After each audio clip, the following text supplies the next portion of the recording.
The faith once delivered unity in essentials, charity in all things. The Christian faith is not endlessly malleable, nor is it rigidly narrow.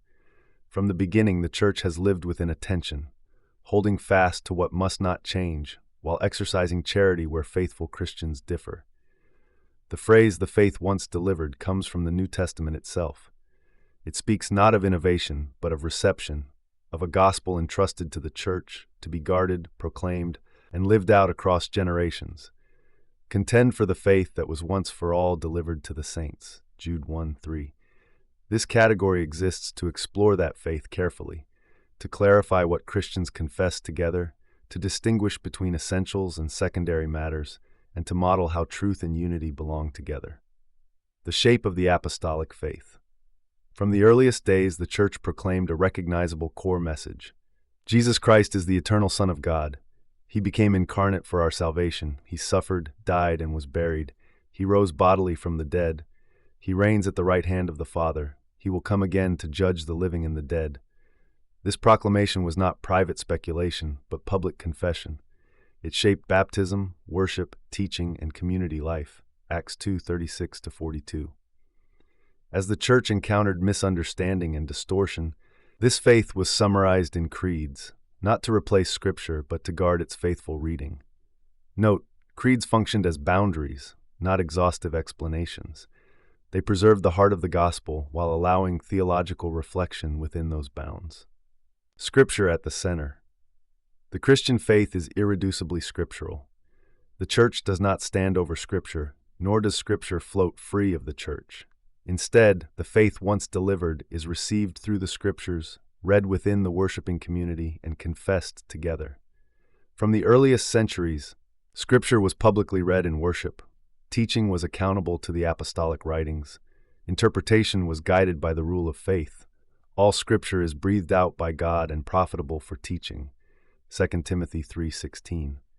The authority of Scripture does not eliminate interpretation. It demands faithful interpretation, shaped by humility, prayer, and the witness of the wider Church. Essentials and secondary matters. While the core confession of Christ has remained stable, Christians have not agreed on every question of practice, emphasis, or expression. The early Church recognized this reality and learned to distinguish between matters that touch the heart of the gospel and those that allow faithful diversity. Historically, the Church has treated as essential the triune nature of God, the full divinity and humanity of Christ, salvation by grace, the resurrection of the dead, the authority of Scripture. Other matters, such as forms of church governance, modes of worship, spiritual gifts, and certain interpretive questions, have been treated as secondary, even when held with conviction. If in anything you think otherwise, God will reveal that also to you. Philippians 3:15. This distinction does not weaken truth. It protects unity. Charity without relativism. Christian charity is not indifference. To love one another in truth requires honesty, patience, and restraint. The New Testament repeatedly calls believers to guard sound teaching while also bearing with one another in love. Ephesians 4:1-6. This means disagreement need not imply disloyalty. Conviction need not lead to division. Unity does not require uniformity. Speaking the truth in love, we are to grow up in every way into Him who is the head, into Christ. Ephesians 4:15. Where charity is lost, truth becomes harsh. Where truth is abandoned, charity becomes empty. The faith once delivered calls the Church to hold both together. The role of tradition and discernment. Tradition is not the accumulation of opinions, but the living memory of the Church. It reflects how Christians across time have read Scripture, confessed Christ, and responded to error. Engaging tradition does not mean uncritical acceptance. It means listening before speaking, learning before correcting, and recognizing that the Church existed before any one generation.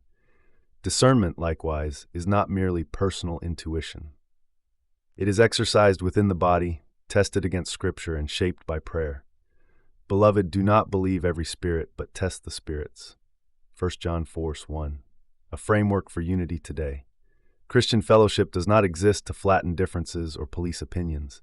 It exists to confess Christ clearly and make room for faithful obedience within that confession.